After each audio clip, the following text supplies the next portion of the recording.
กเรื่อยๆเนี่ยมันสิท่วมเนี่ยตกแห้งๆเนี่ยหันโอ้ลำกระบุกคนเฮียเบิดเลยสิเมื่อนอนหน้าเลยบ่โอ้บ่นอนอีกเว้ยตกจนว่าล้นให้ล้นหน้าซื้อหัวโบเล่ใหม่เปลี่ยนหัวโบเล่ใหม่เนี่ยเปลี่ยนตัวนี้ใหม่รถเนี่ยมุนไปหัวโบเล่ฮะไปตลาดได้บัดนี้เบิด2 คนหั่นแหละ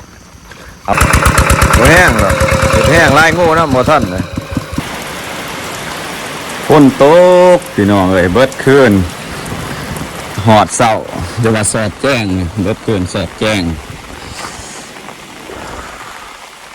ตกแต่เมื่อคืนนี่ ตอนนี้กำลังสิออกไปหายไปหน้าพี่น้องเลยเนาะตกกะเมื่อคืนนี่ก็ยังบ่ทันแล้วขอเอาไปเมื่อวานนี่ก็ยังบ่ทันแล้วพี่น้องเอ้ยอันนี้ก็สิกลับไปเบิ่งหายหน้าตะก้าบาดงัวข้อยเขาสิมาเหยียบมาเกือกพี่น้องเอ้ยเนาะคือเจ้าได้เฮ็ดบ่เนี่ยเสามื้อนี่เดี๋ยวไปหาเฮ็ดหายังแน่เลยก็หาเฮ็ดปวกเฮ็ดอันนี้พุ่นได้ล่าเจ้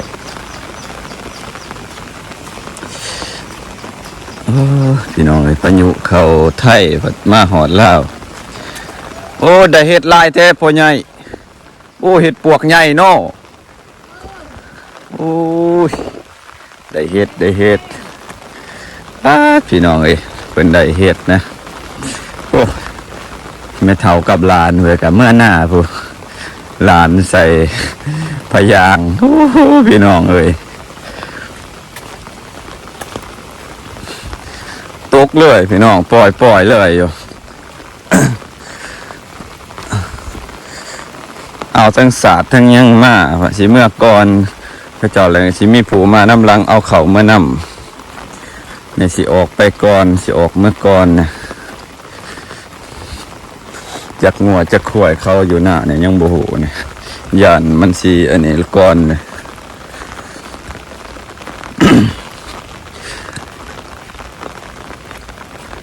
ถ้าว่าตกเรื่อยๆเนี่ยมันสิท่วมเนี่ยตกแห้งๆเนี่ย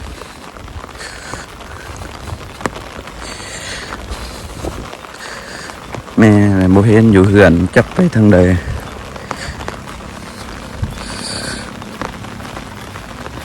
สิใส่รถจักรยานเมื่อก็มันยากพี่น้องเอ้ยทางมันยากมันอย่างที่เห็นเลยมันมืดแน่แล้วก็มันอีหยังล่ะเขาเอิ้นว่าจังไดมันดินมันอ่อนนะพี่น้องมันยากดินมันเปื้อนลายเลยก็มันตาโหลดไรบานก่อนที่ย่างเมื่อคือเก่าแล้วพี่น้องเส้นทางระยะทางจากบ้านมาไปไหไปหน้านี่ก็เลาะขออภัยว่าเลาะเอก3 หลักเนาะ3 หลัก3 กิโลหันโอ้ลำกระบุกคนเฮียเบิดเลยพาลานเพิ่น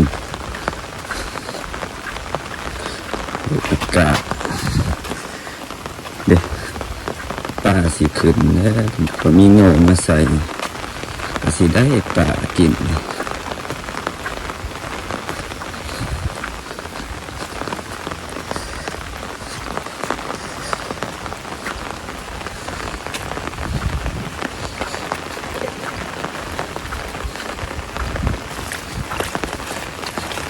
โอ้ยได้หดลำกระบุกเนาะโอ้สิเมื่อนอนหน้าเลยบ่โอ้บ่นอนอีกเว้ยโดยโอ้ยผู้วี่คือคักแท้สุดเจ้า สุดคักแท้ผู้วี่ พี่น้องเอ้ยยากลำบากแล้วคันฝนตกจังสิ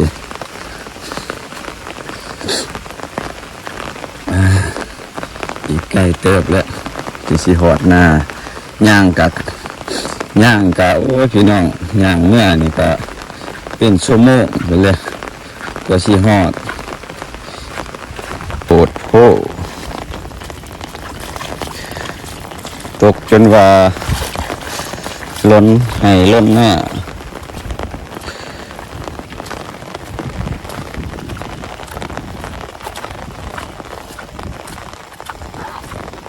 ตกเอาเทเอาว่าผู้สะน้ำตะก้าออกกระเบิดมือจนว่าสิบ่ได้พักได้พรสะเอาเทเอาว่าสะน้ำตะก้าออกเบิ่งพุ่นเห็นบ่พี่น้องเห็นบ่นะโอ้เดี๋ยวสิซูมให้เบิ่งไกลโพดบ่ผู้สาน้ำให้หน้าตะก้าออกได้ฮะมันจนเบิดมือเลยเมื่อวานนี่ก็จักเอาน้ำจักเอาเครื่องสูบจักจะว่าสะแหน่เป็นขนาดเอาแหละพี่น้องเลยจังหน้าเฮาว่าสิสะออกบ่ได้เพราะว่าน้ำมันหลายเกินทางนี้สะเบิดมือเบิดเว้นสะแบบบ่หยุดบ่เศร้าสะน้ำเป็นเลยสะแบบเก่าใส่กระสู้สะน้ำก็ปล่อยออกตลอดเลยอยู่เพิ่นแต่ว่ามันก็สิว่าจังไดล่ะแล้วก็บ่ออกนะพี่น้องว่าฝนมันตกเติมเลยอยู่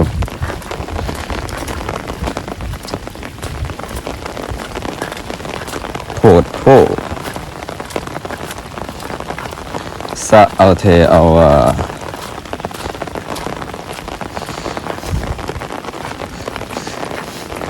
สิหาเก็บหอยหน้าก็สิเฮ็ดอยู่บ่น้ามันหลายเกินจังซี่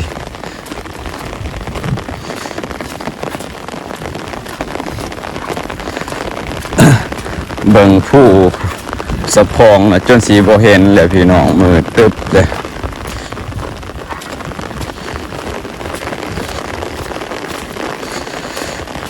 น้ำเต็มให้หน้าคันมีก้าเนี่ยดำอาทิตย์นี่ถือว่าแล้วเลยคันมีก้าดำเลยนี่จำสีเฮ็ด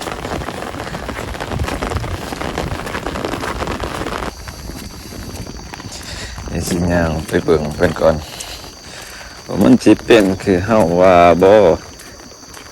ได้สายพานใหม่ก็บ่ย่างบ่บัดนี้มันปิ้นแต่หัวโบเล่เบื้องหน้าแม่นบ่เบื้องให้ลูกพี่เบื้องน้ำเนี่ยจะใส่สายผ่านก่อนแอนสันจะสิบ่ได้ไถหน้าแหละมื้อนี้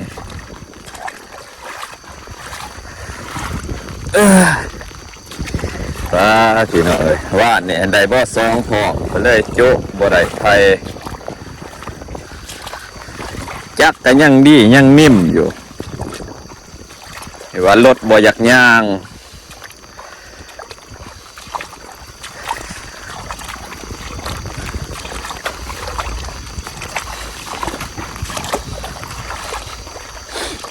เมื่อวานนี่ได้บ่26จะไทยได้ว่ากำลังไปมากเลยก็มาจอดไว้อยู่นี่เซยอันนี้ซื้อใหม่บ่อันตัวใหม่มันบ่ได้คือกัน80บ่จะซื้อ85บ่77โอ้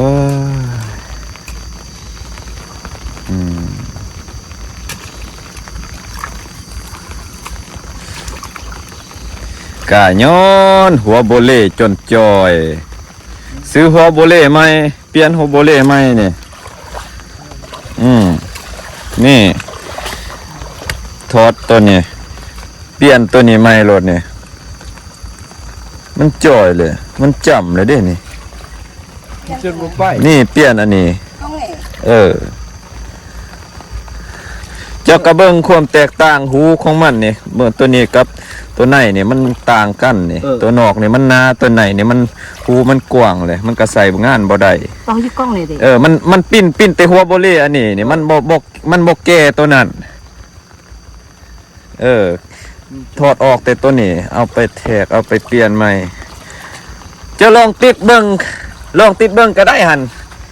เขาสิเบิ่ง เขาจอดบ่ บ่ นั่นดิ บ่แม่นเอ้ามันเข้ากับขอบไผสิไปจอดข้างนั่นนี่ จะลองติดเบิ่งหั่นอย่าลองติดเบิ่งก่อนหั่นลองติดอายสิเบิ่งหั่นจะใส่คันเจ้าบ่เชื่อข่อยเขาสิเบิ่งลองติดหั่น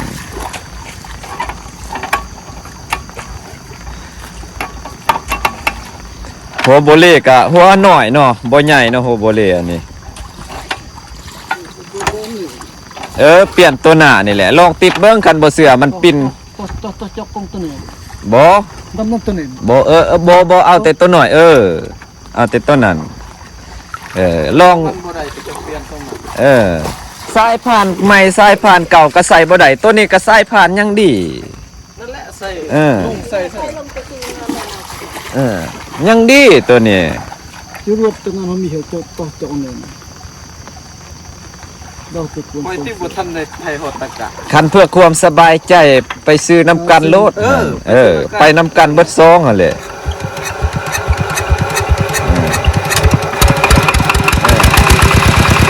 จะลองเข้าเลขเบิ่งบัดนี้เข้าเกียร์เบิ่ง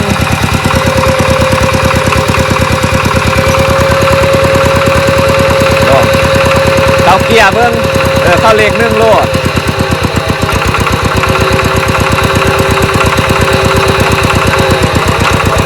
เห็นบ่มันมุนแต่หัวบนเล่หั่นอันนี้นี่มุนเลยนี่เจ้าเบิ่งมันสิไปบ่แล้วมันจ้อยพอแห้งเลยเจ้าเบิ่งเข้าเด้มันมุนเลยหัวบนเล่เห็นบ่เปลี่ยนตัวใหม่โลดใส่ตัวใหม่ฮอดเห็นแล้ว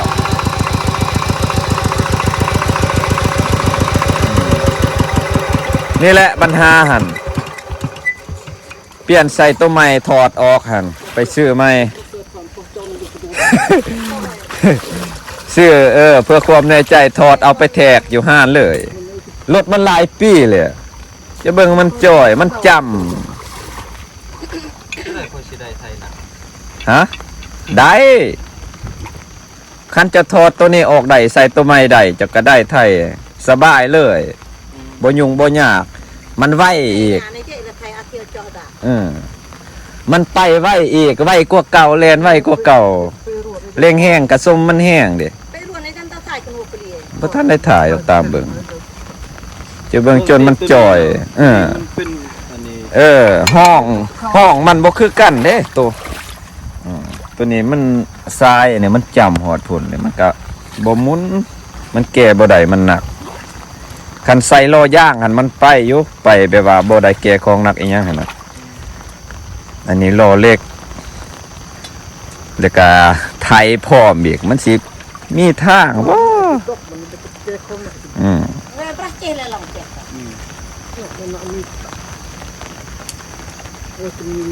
มุนเลยที่หัวบ่เล่น่ะมือเด้อ เอามือห้องนี่ เอามือห้องทั้งพื้นเนี่ยบ่เห็นว่าเขาบอกแต่เมื่อวานนี่เขาว่าโอโบลี ใส่หมดแล้วเนาะแต่อันเดีย มั วน เบิ่ง ลูกจับไว้ จับโอโบลีอยากแข็งได้หั่นโอ้แค่แน่เนาะโอ้แค่แน่หันออกง่ายๆโอ้บ่ยากเลยเขาคิดว่ามันสิยาก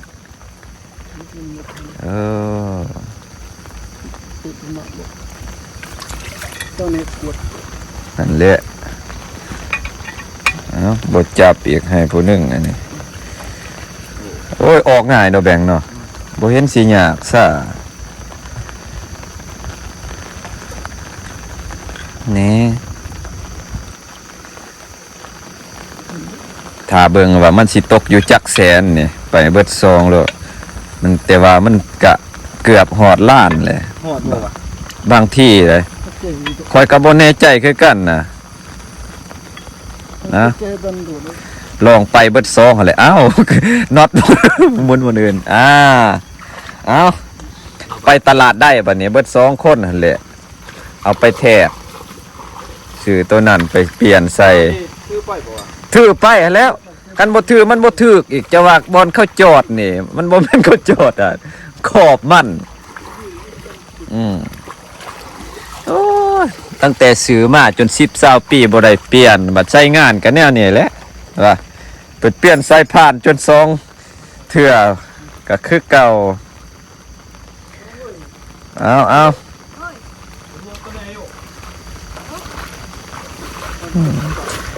ซื้อและคันบ่ซื้อบ่ได้ใช้งานหลายปีนี่คันบ่เปลี่ยนใหม่บ่ได้ใช้งานเลยแบ่งเอ้ย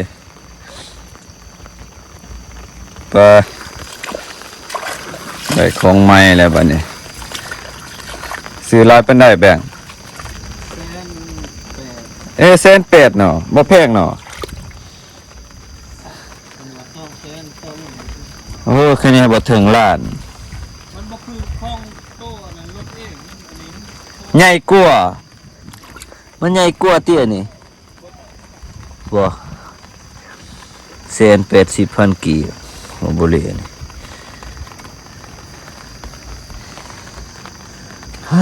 เบิ่งว่ามันสิเป็นน้ำหัวโบเล่แท้บ่มันคือเป็นสีห่างๆเนาะเป็นใดไปซื้อใหม่แล้วพี่น้องแต่ว่ามันบ่เข้ากันกับขอบปานใด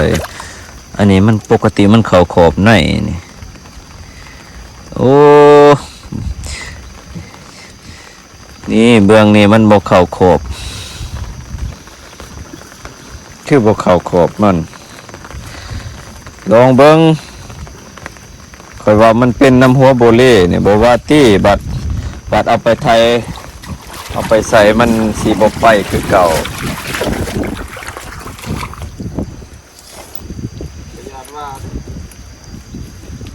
ย่านว่าบัดไทยบ่ไปมัน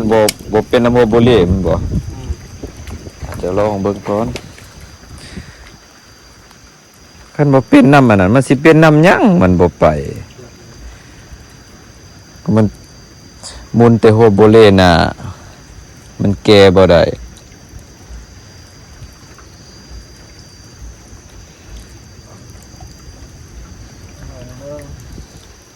ยังย่านบ่จัก มันจำได้เด็ดตัวเข่งอย่างนี้ จะบ่เอาตัว70ตัวนั้นนะ ตัวใดตัวมันสั่นกว่าหมู่ ตัวนี้ละสัน ตัวนั้นมันจังเข่งได้ดีเบิ่งดึงขึ้นมันตึงอยู่บ่รถน่ะมันต้องใส่กับสายพานมันพอดีอันนี้บ่ได้ดอก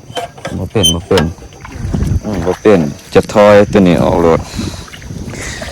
ใส่เพิ่งกับบ่ไปคือเก่าบ่แม่นว่าเฮาสิใส่ไปมั่วได้มันต้องมีตามใส่ตามนัมเบอร์มัน ดูแล้วก็กะ โอ้ซึ่งสิบ่แล้วเดี๋ยวสบายอยู่น้ำบ่หลาย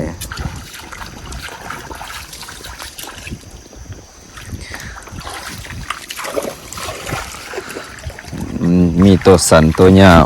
ล้นคอยหันจะ85บ่จักเท่าไหร่ก็ค่อยอันนี้เบอร์77มันยาวโพดตัวนี้มันเข่งๆเนี่ยจะต้องปรับใหม่นะฮะเข่งปั้นเนี่ยจะต้องปรับตัวนั้นขึ้นใหม่เตียนมันฮะและบ่เอา77ตัวนี้เบอร์เท่าไหร่จะว่า70บ่ประมาณนั้น เบอร์76ตัวนี้ ลุงตี้อะนะสื่ออันนี้77โตพอสื่อ77อันนี้ลุงสื่อตัวนี้มันพอดีตัวนี้เพราะว่าเฮาปรับที่ต้องดึงขึ้นเพื่อเข่งตัวนั้นมันต้องลดลงไปต้องใส่หัวโบเล่ใหญ่อันนี้มันต้องตัวใหญ่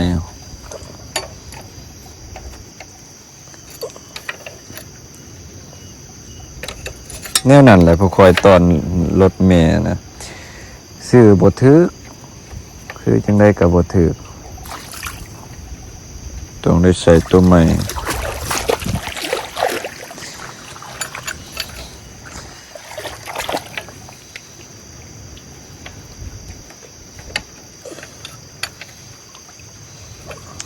สิถาเบิ่งว่ามันสิเป็นน้ำโฮโบเลแท้บ่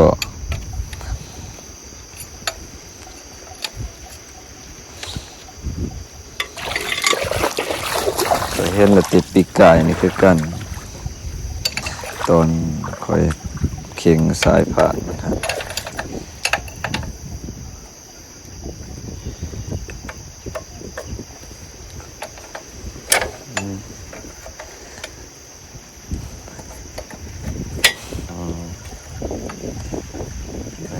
ใส่ความใส่อะไร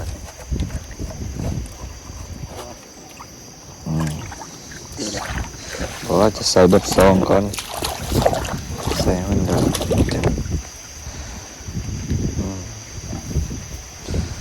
ใส่อีกอันหนึ่งแล้วจังดึก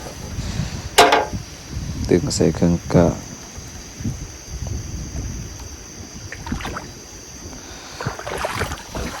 หมุนเด้อหมุนใส่โหลดเนี่ยดึงลงมันเนี่ยเข่งๆโหลดก็ได้ได้บ่สิ ลองมันตึงมันคือเข่งหยาดเนาะหัวโบลีอันนี้นะสายผ่านนี่คือกันอยู่บ่สุดบ่แม่นซื้อคนละสายบ่เลยว่าซื้อเป็นคู่เลย บ่จักมึงลูกซื้อสิแม่นคู่ติ ตัวเข่งตัวหยาง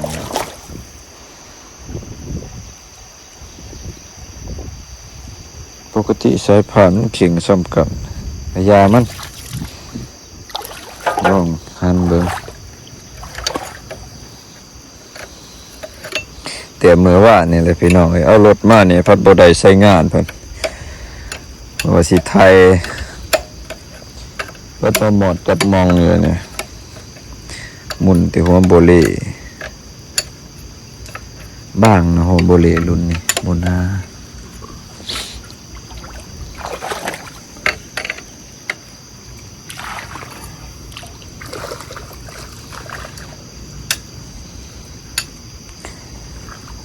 เดี๋ยวเรามาลุ้นเบิ่งทาเบิ่งว่ามันสิเป็นน้ำโฮโบเลเทบ่ว่าคอยเลยว่ามันแพงเนาะแค่นี้แสนกว่า คิดว่าระดับ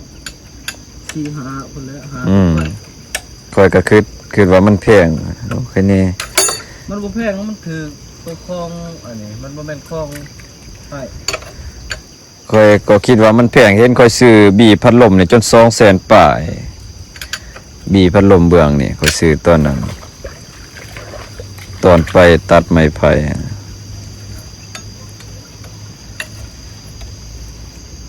ตัวคลองมันออกมานำรถเองครับตัวน่ะมันนามันคือMM 265อันนี้มันบ่มี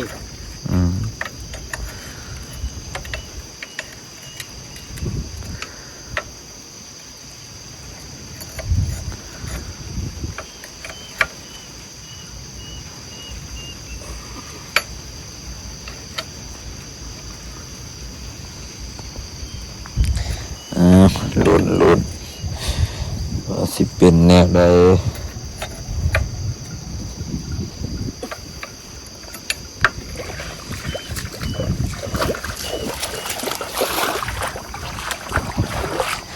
ก็แนะนำถ้าจะโบราณ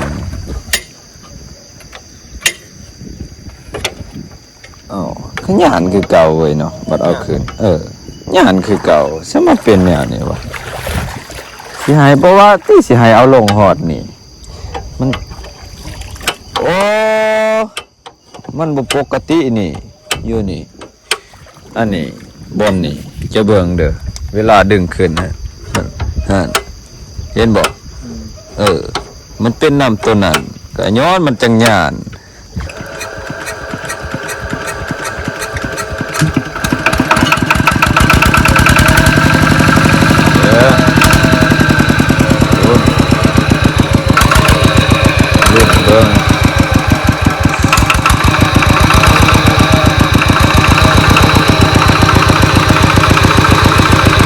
รุ่นเบิ่งที่นั่นเลยรุ่นเบิ่งว่าเพิ่นสิใช้งานได้บ่ว่ามันสิไปบ่บัดนี้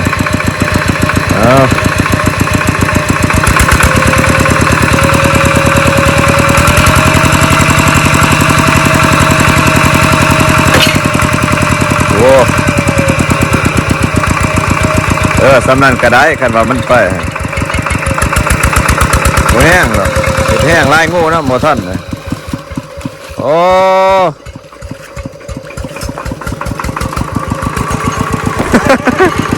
ได้เลยได้หันมันเป็นอะไรเป็นน้ำจะยกเข้าขึ้นแล้วมันคอยเนาะมาเป็นน้ำตัวนั้นเด้เป็นน้ำหัวโบเล่มันใส่งานได้แล้วบ้านี้เป็นน้ำหัวโบเล่มันอีกอย่างดินอันนี้มันเหนียวมันเป็นดินเหนียวเนี่ยมันเนี่ยเหนียวคักดินอันนี้โอ้ยกลัวสิได้ไถหน้าแต่เมื่อวานเนี่ยเป็นต่อโจทย์บทเจอได้แต่เปลี่ยนสายผ่านนะบ่ได้เปลี่ยนโฮโบเล่ก็คือเก่าเพราะว่ามันอันนี้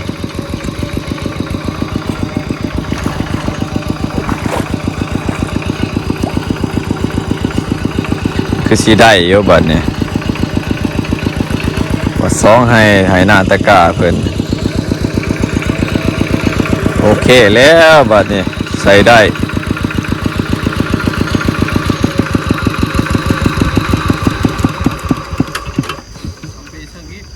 ฮะเอาน้ำมันหมดตัวเตี้ย จะลองบ้งบ่เสือแม่นตัว สิได้ไล่ล่มอีกแล้วกระเด้ง เอาอัดที่หันน้ำเขาหัน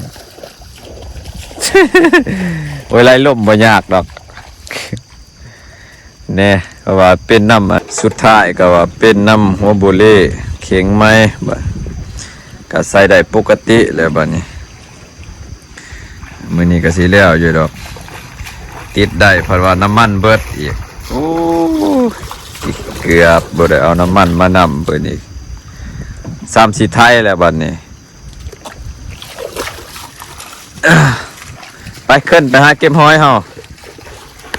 พี่น้อยของเพิ่นถือว่าใช้งานได้แล้วบัดนี้เป็นน้ำหัวโบเล่แต่เมื่อวานนี่เพิ่นบ่ได้ไทยพี่น้องเอ้ยไปเอาไปหาเก็บหอยเนาะ